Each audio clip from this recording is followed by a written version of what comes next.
Iran का ऐसा हाल आपने कभी नहीं देखा होगा, लेकिन सवाल ये कि भागकर कहाँ जा रहे हैं ये तमाम ईरान के लोग।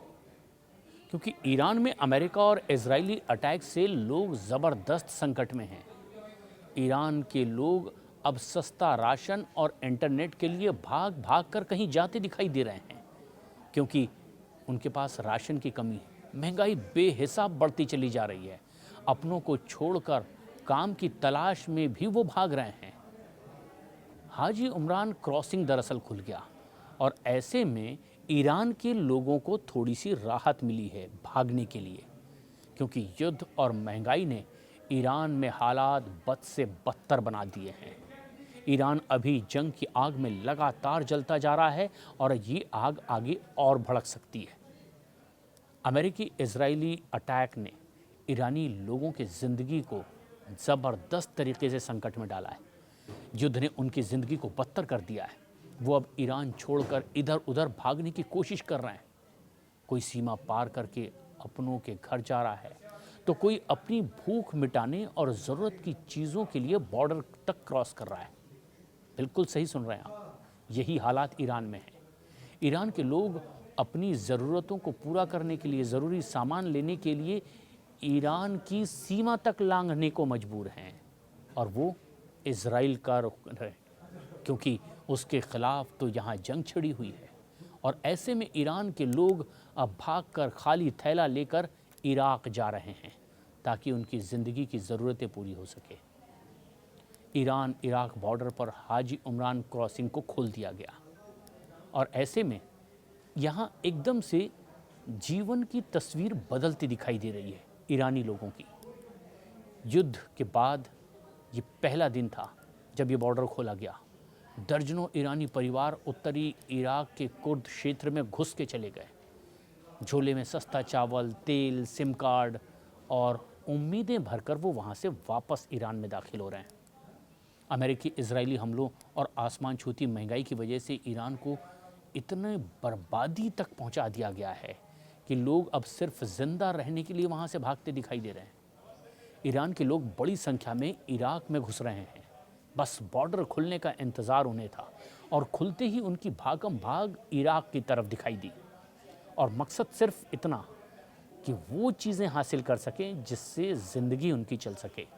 सस्ता राशन खरीदना, इंटरनेट, मोबाइल की सिम कार्ड, अपने रिश्तेदारों से संपर्क करके वो काम ढूंढने लगे हैं ताकि किसी तरह उनकी ज़िंदगी चल सके। ईरान से सीमा पार करके लोग ईरान का सच भी बता रहे हैं। उन्होंने ये भी बताया कि किस तरह से एक के बाद एक हमले हो रहे हैं। खाने पीने की चीज़ों के लाले पड़ते चले जा रहे हैं। महंगाई आसमान छू रही है। वहाँ लोगों को ज़रूरत के सामान खरीदना अब मुश्किल होता चला जा रहा है। बढ़ती कीमतों ने ईरान में ज़िंदगी को बहुत मुश्किल बना दिया है। सस्ता सामान खरीदने और ईरान में ऊंची कीमतों से राहत पाने की उम्मीद से बहुत से ट्रक इराक़ आ रहे हैं। यहाँ से सस्ता सामान लेकर वापस ईरान जा रहे हैं। इराक़ से ईरान सामान लेकर जा रहे ट्रक ड्राइवर ऐसी ही बात बयां करते हैं। इनमें से एक ट्रक ड्राइवर ने कहा, बॉर्डर बंद होने से गरीब, अमीर, मजदूर सब प्रभावित हुए हैं। हालांकि अमेरिका और इजराइल के ईरान के ख़िलाफ़ युद्ध छेड़ने से पहले भी ईरानी कुर्द अक्सर इराक़ के इसी कुर्द इलाके में आते जाते रहे। इनके बीच गहरे पारिवारिक रिश्ते हैं, सांस्कृतिक संबंध तो है ही, आर्थिक रिश्ते भी।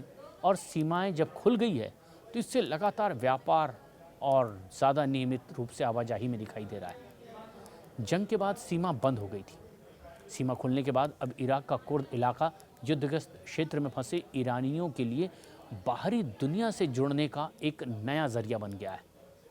इराक़ी खुर्द अधिकारी ने बड़े लंबे इंतज़ार के बाद में ईरानी पक्ष से हरी झंडी मिलते ही क्रॉसिंग आखिरकार खोल दी। दरअसल क्षेत्रीय स्तर पर बढ़ते सैन्य तनाव के चलते सीमा को बंद कर दिया गया था। इराक़ के कुर्द अधिकारी ने अपने ईरानी समकक्षों के द्वारा इस क्रॉसिंग को फिर से खोलने का इंतज़ार करने के लिए कहा, और ईरानी कुर्द ने अपनी पहचान गुप्त रखते हुए ये भी बताया कि ईरान की ज़मीन हकीकत किस तरीके से अभी बहुत ज़्यादा खौफनाक हो गई है। और इतना ही नहीं, उनका कहना है कि अपनी सुरक्षा और ईरानी खुफिया एजेंसी की जवाबी कार्रवाई का भी डर उन्हें होता है। और आरोप ये है कि खुफिया एजेंसी मीडिया से बात करने वालों पर भी अपनी नज़र रखती है। उन्होंने ये भी बताया कि ईरान के कई सैन्य ठिकाने, खुफिया दफ्तर और दूसरे सुरक्षा स्थल नष्ट किए जा चुके हैं और बमबारी की वजह से सुरक्षा बलों की आवाजाही भी अब बहुत लिमिटेड हो गई है। अधिकारी ने सरकारी इमारतों में जाना ही छोड़ दिया है और अब वो स्कूलों या फिर अस्पतालों जैसी आम जगहों पर ही जाकर पनाह ले रहे हैं या फिर अपने दफ्तरों में हाजिरी लगाने के बजाय गाड़ियों में वो लगातार घूमते दिखाई दे रहे हैं और इसी तरह से वो अपना काम कर रहे हैं।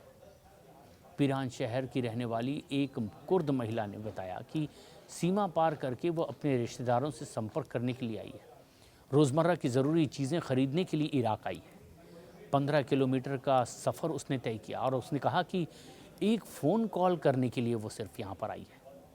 ईरान के ज़्यादातर हिस्सों में इंटरनेट की सेवा पूरी तरह से बंद है और उस महिला ने बताया कि 16 दिनों से भी ज़्यादा समय से मेरे रिश्तेदारों से मेरी कोई बातचीत नहीं हुई, उनकी कोई खबर नहीं कि आखिर वो किस हाल में है और अपने बारे में जानने के लिए भी वो चिंतित है।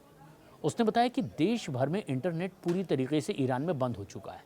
कई ईरानी लोग तो इराक के सिम कार्ड खरीद रहे हैं और सीमा पार इकट्ठा हो रहे हैं ताकि वो विदेश में रहने वाले अपने परिवारों से, दोस्तों से संपर्क कर सकें, उन्हें फ़ोन कर सकें, उनका हाल जान सकें और वो भी एक सिम कार्ड लेने और अपने परिवार की अपनी खैर खबर लेने के लिए यहाँ से वहाँ भागते दिखाई दे रहे हैं। इसके बाद ये सिम पास में ही बसे एक कस्बे के बाज़ार की ओर चल पड़ते हैं और ताकि अपने घर यानी कि पीरान शहर की तुलना भी वो कर रहे हैं दूसरे शहरों से कि किस तरह से वो बदहाल हो चुके हैं।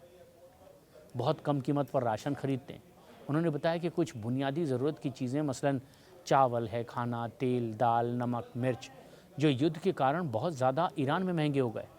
ईरान में इनकी महंगाई इतनी ज़्यादा कि लोगों के लिए उसे ख़रीदना मुश्किल हो गया है। लोग अब ईरान में बहुत बुरी हालात में हैं। लोग खुद को सुरक्षित भी महसूस नहीं कर रहे हैं और ऐसी चीज़ों की आपूर्ति के लिए वो इराक का रुख कर रहे हैं। लोग अपने घरों से बाहर निकल रहे हैं, घर छोड़कर जाने को मजबूर हैं, काम धाम उनका पूरा बंद हो चुका है, तो नौकरी भी की तलाश में वो इराक का रुख कर रहे हैं। लगभग आधे घंटे तक लगातार पैदल चलकर वो बॉर्डर क्रॉस हो रहे हैं। कुछ थैले लेकर के जाते हैं और ज़िंदगी की ज़रूरत का सामान उसमें भरकर चले आते हैं। कुछ तो बच्चे छोड़कर जाने को मजबूर हैं। ये कहते हैं कि बस जल्दी से ज़रूरत का सामान लेकर चले जाएं क्योंकि बच्चे उनका इंतज़ार कर रहे हैं। कुछ और बुज़ुर्ग महिलाएं मूसलाधार बारिश के बावजूद अकेले ही सीमा पार करती दिखाई दे रही हैं ताकि ईरान वो कुछ सामान लेकर वापस आ सकें, ताकि उनका परिवार सुरक्षित और ज़िंदा रह सके। उन्होंने बताया कि ईरान के पश्चिमी अज़रबैजान प्रांत में भी सरदश्त शहर में कुछ ऐसी ही खबर आई। इराक के कुर्द क्षेत्र में चोमन शहर जा रही थी एक महिला। दूर के रिश्तेदार उन्हें ढूंढ रहे थे। पता चला कि वो उनसे मदद मांगने गई है और सीमा से लगभग 40 किलोमीटर दूर उनका मकान था। आरोप यह है कि बेटा उनका सीमा पार कर गया था और सीमा पार कर सिगरेट और दूसरे सामान के लिए वो वहाँ से बाहर निकला, लेकिन तस्करी के आरोप में पकड़ा गया। 14 महीने पहले ईरानी सैनिकों ने आखिरकार उसे गोली मार दी। सीमा से ही लगे इस इलाके में तस्करी के ज़रिए गुजारा करना कोई असामान्य बात नहीं है। पूरे परिवार का अकेले कमाने वाला सदस्य हो तो यहाँ ऐसी ही गतिविधियाँ होती है और उसकी भी मौत हो गई। पूरी परिवार को बेसहारा यहाँ पर दुनिया देख रही है। छोटे बच्चे भी हैं लेकिन अब वो लावारिस। सबसे ख़ास बात यह है कि खाने पीने की चीज़ों की जो कीमतें बढ़ी है उसकी वजह से लोगों का पेट भरना मुश्किल हो गया है। लोग बता रहे हैं कि किस तरीके से रो रो कर दिन गुजार रहे हैं। हर शख्स एक अलग कहानी बयां करता है। हालात दिन ब दिन ख़राब हो रहे हैं। हर दिन बहुत ज़्यादा महंगाई बढ़ती चली जा रही है। पहले तो वो किसी को जानकारी भी दे पाते थे, अब वो फ़ोन के ज़रिए उनसे संपर्क भी नहीं कर पा रहे हैं और ऐसे में अगर कोई उनकी मदद करना चाहता है तो उन तक मदद भी नहीं पहुंच पा रही। कई लोग इसी तरह से भागम भाग कर ईरान छोड़ने को मजबूर हैं। अलग अलग शहरों में यही हाल है। ईरानी मज़दूर टैक्सी में ठसाठस भर करके वहाँ से भागते दिखाई दे रहे हैं और फिर ये हालात बयां करते हैं कि किस कदर ईरान में ज़िंदगी दुश्वार हो चुकी है।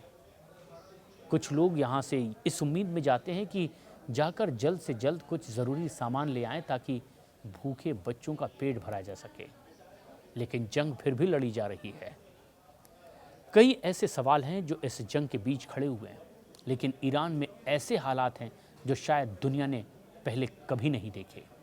बम बारूद लगातार फट रहे हैं और ईरान अब भी लड़ने की जिद पर अड़ा हुआ है।